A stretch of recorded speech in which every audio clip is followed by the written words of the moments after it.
बिहार की जनता को बहुत बहुत धन्यवाद, उनको बधाई हो। उन्होंने बढ़ चढ़कर इस 2025 के विधानसभा चुनाव में अपनी हिस्सेदारी दिखाई, जो लोकतंत्र के लिए बहुत ही अच्छा है। उसके बाद एनडीए को प्रचंड बहुमत पाने के लिए बहुत बहुत शुभकामनाएं। हमें और भी खुशी होती कि अगर ये एनडीए की प्रचंड बहुमत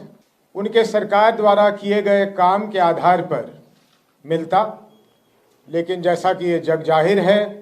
और जनसुराज का मानना है, ये मतदान जो हुआ है और ये जो उन्हें बढ़त प्राप्त हुई है, ये जो प्रचंड बहुमत उन्हें मिला है, ये खरीदा गया हुआ प्रचंड बहुमत है। पहली बारी देश में, हालांकि छोटे छोटे ऐसे प्रयास होते रहे हैं, लेकिन पहली बारी मेरा मानना है, हम लोग सबका मानना है और अधिकांश बिहार के लोगों का मानना है, बाहर के लोगों का मानना है। आप तमाम अखबार के अगर एडिटोरियल्स पढ़िए तो आपको पता लगेगा कि 21 जून के बाद इस सरकार ने चुनाव के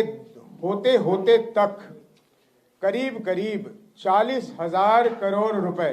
जरा ये आंकड़ा याद रखिएगा और एनडीए वालों से पूछिएगा, 40,000 करोड़ रुपए खर्च करके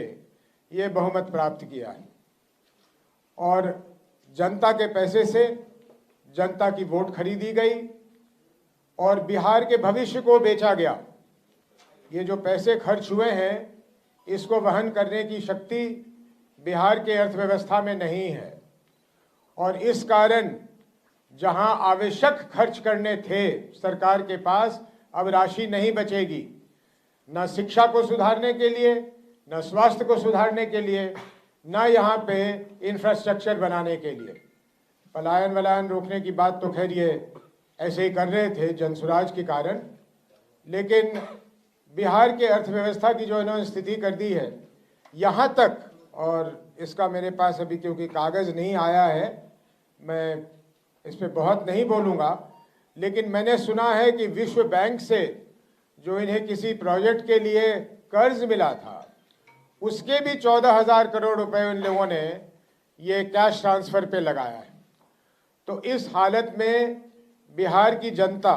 जो सब लोग जानते हैं, मजबूरी में रहती है, गरीबी में रहती है, उसके लिए इतना बड़ा जो पैसा मिला तो उसको लगा कि ये वरदान है और इस कारण से मेरे समझ से, जनसुराज की समझ से और सोचने वाले लोगों के समझ से प्रचंड बहुमत का यही कारण है। अब हम लोगों का मांग है एनडीए से कि उनके जो भी मुख्यमंत्री बने, वो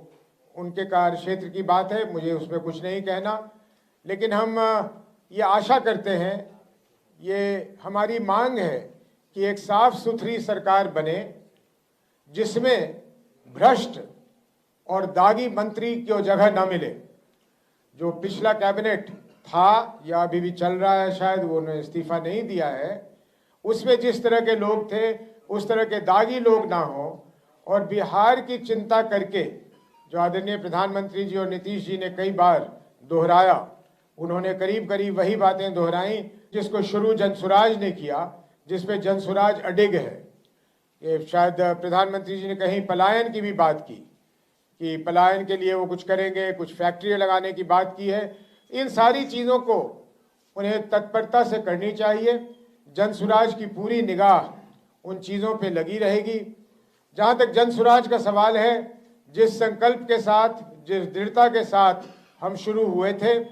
1 साल 1 महीने पहले एक पार्टी के रूप में, वो दृढ़ता, वो संकल्प बिहार के लोगों को उसी तरह दिखेगा, बिना किसी परिवर्तन के। और हम जिस तरह से सरकार की नाकामियों को और सरकार के भ्रष्टाचारों को उजागर करते रहे हैं, भ्रष्टाचारियों को, वो हमारा सिलसिला वैसे ही चलता रहेगा, अनवरत चलता रहेगा। यूपीए को या महागठबंधन को बहुत ज़्यादा सफलता नहीं मिली है। पहले भी जब उनके पास इससे अधिक संख्या में लोग थे तो एक विपक्ष की भूमिका वो नहीं निभा रहे थे। हमें हालांकि विधानसभा में बैठने की जगह नहीं मिली, लेकिन फिर भी बिहार में एक स्ट्रांग विपक्ष के रूप में आप जनसुराज को ही पाएंगे। सरकार के हर कदम को बड़े बारीकी से हम लोग देखेंगे, उसका विश्लेषण करेंगे, बिहार के लिए, बिहार की जनता के लिए उसके क्या लाभ हैं या क्या नुकसान है, उसको हम उजागर करते रहेंगे और आप लोगों से मुखातिब होते रहेंगे।